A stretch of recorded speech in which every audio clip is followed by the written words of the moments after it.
उद्बोधन के निमित्त सभा को संबोधित करा मैं आदरणीय जगदीश सिंह जी राष्ट्रोई। भारत माता की तत्परता दिखाते हुए और विशेष करके इस चिकित्सा के क्षेत्र में जिस प्रकार से साहब प्रगति का कार्य करवा रहे हैं सिवाना विधानसभा के लिए एक बार विधायक महोदय के लिए भी मंदिर के 24 घंटे तत्परता के साथ में इन गरीब मरीजों की सेवा करने का आह्वान करते हुए सभी को धन्यवाद ज्ञापित करा। गरज उठे गगन सारा, समंदर छोड़े अपना किनारा, हिल जाए जहां सारा, जब गूंजे जय श्री राम का नारा। तो रामनवमी के इस पावन पर्व पर ये जो आज का वंदे मातरम, वंदे मातरम। सबसे पहले तो आज नवरात्रा की, रामनवमी की आपको हार्दिक हार्दिक शुभकामनाएं। जय श्री राम। इस नए वर्ष में अपना जो चैत्र शुक्ल नए वर्ष की आपको हार्दिक हार्दिक शुभकामनाएं। एक और शुभकामनाएं मैं आपको देता हूं। 6 अप्रैल 1980 बॉम्बे के अंदर एक भारतीय जनता पार्टी के नाम का बीजारोपण हुआ था। आज की तारीख में वो पूर्व पश्चिम उत्तर दक्षिण में लगाकर वट वृक्ष के रूप में इस जनता की सेवा के लिए तत्पर है। इसलिए स्थापना दिवस की भी मैं आपको हार्दिक हार्दिक शुभकामनाएं और धन्यवाद देता हूँ। आज उप जिला अस्पताल लोकार्पण 1008 पूज्य नरोत्तम नृत्य गोपाल दादी बाबू जी के चरणों में वंदन करता हुआ उनके असीम कृपा से आज इसका भवन का लोकार्पण हुआ है। मैं गुरु महाराज जी के चरणों में वंदन करता हूं।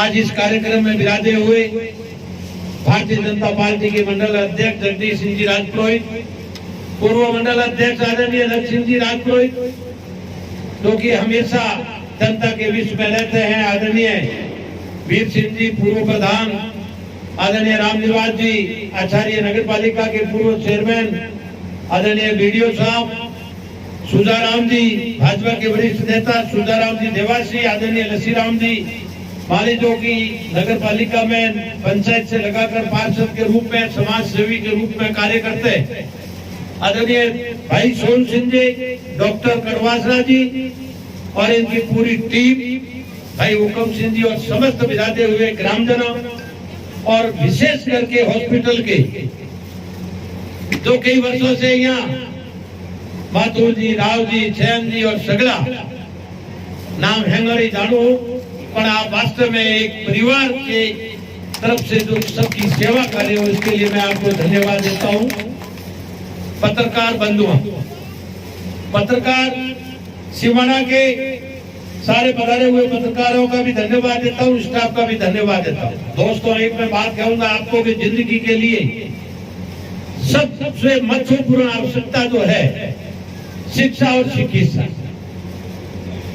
शिक्षा एक गुरुजन जीते भी होते हैं, उनको इस अबोध बालक होता है, उसको राष्ट्र के लिए तैयार करता हुआ आगे बढ़ता है और वो राष्ट्र की सेवा भी करता है। सेवा के साथ में अपने परिवार का, अपने जिले का, तहसील का, प्रदेश का और राष्ट्र का नाम भी रोशन करता है।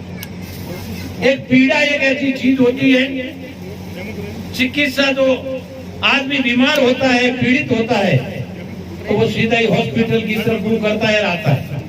वहां उनको अगर सही ढंग से उसको बुलावा मिलता है, आसरा मिलता है, उसको बैठ कर के तुम देख, मैं अभी देख रहा हूँ, ठीक हो जाएगा, तेरे लिए ये दवाई लागू हो जाएगी, तुम ठीक लग रहा है, तो उसकी आधी बीमारी का भार हल्का हो जाता है। दोस्तों जब आता हुआ उनको कह देते हैं कि तुम तो मरा हुआ ही महसूस हो रहा है मुझे, तो भी यूं ही जीवित भी नहीं रह सकता, मर जाता है।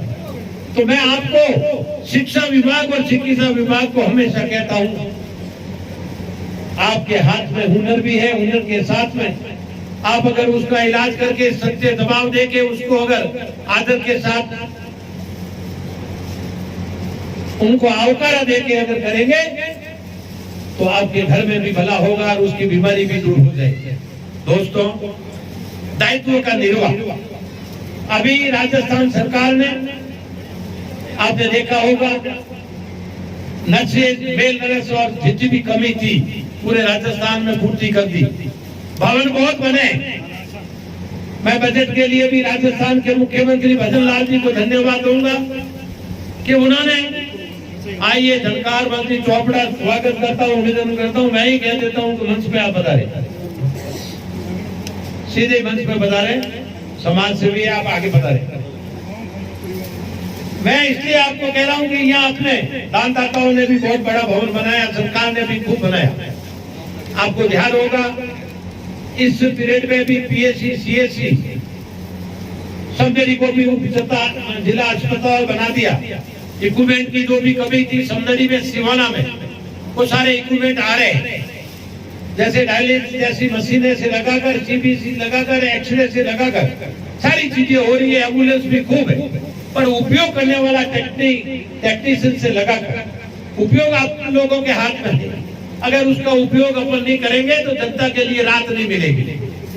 डॉक्टरों की कमी है, इसके लिए भी काफी पोस्टिंग हुई थी, कई लोगों ने ज्वाइन की है, ज्वाइन करके चले गए, नहीं आए। मैं ये कोशिश कर रहा हूँ कि जल्दी से जल्दी डॉक्टरों की पूर्ति भी हो। और मैं एक आपको कह रहा हूँ विश्वास दिलाकर कि मैं कभी किसी की शिकायत तो नहीं करता, पर आप अपनी ड्यूटी में लापरवाही नहीं करते हुए जनता को राहत देने के लिए तत्पर है। मैं आपके लिए कोई कार्य होगा तो उसके लिए भी तैयार हूं।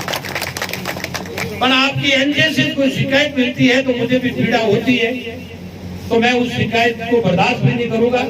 और आप मेहरबानी करके, मैं अभी भी परसों शुक्रवार को मंत्री जी से मिलकर आया। ग्रामीण क्षेत्र हमारा डेजर्ट, बाड़मेर, जैसलमेर में आपने खूब हॉस्पिटल खोल दिए, पीएचसी, सीएचसी, उप जिला अस्पताल बना दे, इक्विपमेंट भी आ गए, पर उनको यूज करने वाला व्यक्ति नहीं आएगा जब तक हमारे यहाँ की पूर्ति नहीं होगी, आम जनता को राहत नहीं मिलेगी। तो इसके लिए मंत्री जी ने हाँ भर दिए और मुख्यमंत्री जी ने भी कहा है मैं जल्दी से जल्दी कोशिश करके जितनी भी अपने पोस्टों की कमी है उसको भरते हुए जल्दी से जल्दी अपने इसकी भी तैयारी कराएंगे। पत्रकार बैठे, मैं एक आपको कहूंगा, दवाएं भी आ रही है, मशीनें भी आ रही है, और मैं हाथ जोड़कर मेडिकल स्टाफ को धन्यवाद भी देता हूँ। साथ में कह रहा हूँ आप अपनी ड्यूटी से लापरवाही नहीं बने, अच्छे तरह से काम करें। आपका और हमारा सब में उसमें भला होगा, आपको भी लोग अच्छे ही कहेंगे। और मैं विशेष करके चिकित्सा विभाग और शिक्षा विभाग के गुरुजन और आप लोगों को कहता हूँ आपने अपने पद की लापरवाही की तो आपकी संतान भी सही नहीं होगी, फिर आपको पश्चाताप करना पड़ेगा। ये मैं कह रहा हूँ, आपके पास में बहुत बड़ी जिम्मेदारी, मेहनत करके वो कार्य आप करें। बजट का, मैं भी राजनीतिक में 40 से 45 साल के बीच में राजनीतिक में हूँ, कई पार्टी आई है, कई गई है, पर बजट का जो पहले बजट से लगाकर ये 2 बजट मिले राजस्थान में आजादी के बाद में, हर विभाग को छूता हुआ पूर्व पश्चिम उत्तर दक्षिण ऐसा बजट मैंने आज तक नहीं देखा। और कांग्रेस के वरिष्ठ नेता भी कह रहे हैं कि आज तक ऐसा बजट नहीं मिला। और बजट मिलने के बाद में क्रियान्वित होनी, गए बजट की क्रियान्वित 80% हो गई है। नया बजट अभी आया है, विधानसभा का सत्र समाप्त हुआ है, उसकी भी सारी डीपीआर बन के काम बनना शुरू हो गया है। ऐसा मैंने आज तक राजस्थान के मुख्यमंत्री जी को मैं धन्यवाद दूंगा कि उन्होंने बजट लिया है, बजट के साथ में काम करना भी शुरू कर दिया। मैं उम्मीद करता हूं कि आने वाली 4 तारीख को मुख्यमंत्री जी का भी प्रवास, अपने यहाँ एक मंदिर की प्राण प्रतिष्ठा उसमें हो सकता है, तो अपन अगर कोई पीछे रहा है बजट वो भी लेने की कोशिश करेंगे, पर इसका सही उपयोग हो। अपन सब मिलकर, मैं अकेला कुछ नहीं कर सकता, आपका सहयोग, जहाँ भी कमी है मुझे आप कहें, मैं आपका हूँ, आप मेरे हो। कोई भी कमी है वो मुझे आप बताएं। अभी इस बार की रोड है, मैं ईमानदारी पूर्वक कह सकता हूँ कि सिवाना विधानसभा को 76 करोड़ की रोड मिली है, 276 करोड़ की रोड। इसके अलावा मतलब कोई ऐसा विभाग नहीं है कि वहां अपन को बजट नहीं मिला है। अब जो बजट की कमी है उसको आगे लेते हुए अपन कोशिश करते हुए जितनी भी आवश्यकता होगी उसकी पूर्ति करने के लिए अपन पूरा काम करेंगे, सब मिलकर करेंगे, सब साथ रह के करेंगे। और ये आपने इस बार का जो माहौल देखा होगा, राष्ट्र आगे बढ़ा है।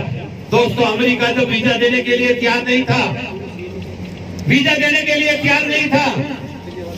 आज वो तो क्या, पूरी दुनिया के अंदर भारत का अगर डंका बज रहा है तो एक उसी तरीके से बन रहा है। डॉक्टर गुमान सिंह जी, जो कि हॉस्पिटल को मैं जननी कहूँ या हॉस्पिटल को संवार कर इस तरीके से आगे जो बढ़ाया है, मैं उनका स्वागत करता हूँ, अभिनंदन करता हूँ मेरी तरफ से कि हमेशा रात को 2 बजे आए चाहे 1 बजे आए, जरूर एक दादी जरूर देते थे, परंतु सबका इलाज करने के लिए और सबको गले लगाने के लिए डॉक्टर साहब ने जो इसको सिवाना हॉस्पिटल को जो साथ दिया, इसके लिए मैं बहुत बहुत धन्यवाद देता हूँ। मैं दोस्तों ये बात आपको इसलिए कह रहा था, पार्टियां जाती रहती आती रहती है, पर इस देश को जो गति मिली, आगे बढ़ने का कार्य हुआ है।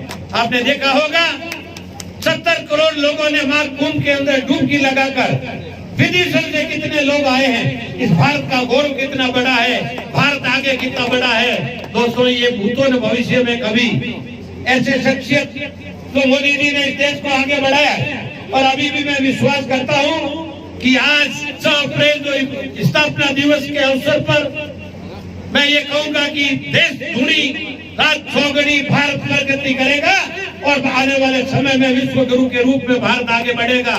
आज मुझे स्वागत किया, अभिनंदन किया, मैं डॉक्टर साहब आपकी पूरी टीम को धन्यवाद देता हूं। और ये भी मैं आपको कह रहा हूं कि आप अच्छी तरह से सेवा करते हुए इस जनता की कोई तरह की शिकायत नहीं रहे, आगे बढ़े। आप सब पधारे, आपको धन्यवाद देता हुआ मेरी वाणी को, विशेष करके पत्रकारों को भी धन्यवाद देता हूं कि आप अच्छी लेखनी हमेशा चरितार्थ करके सिवाना के हक में लिखते रहे और कोशिश करते रहे। धन्यवाद, जय भारत, जय हिंद, धन्यवाद। पंखे नहीं थे, वो अपने साधनों से करवाने पड़े थे, जन सहयोग से होते थे। अब उसमें सब सुविधा है, एसी लगे हुए हैं और जितना भी सामान चाहिए वो सब अवेलेबल है। और स्टाफ हमारा नया है, पहले स्टाफ 3-4 ही था, उनको 24 घंटे ये करना पड़ता, वो परेशान हो जाते थे। अब स्टाफ 35-40 का, इसलिए आपको कोई सुविधा में कभी नहीं आएगी।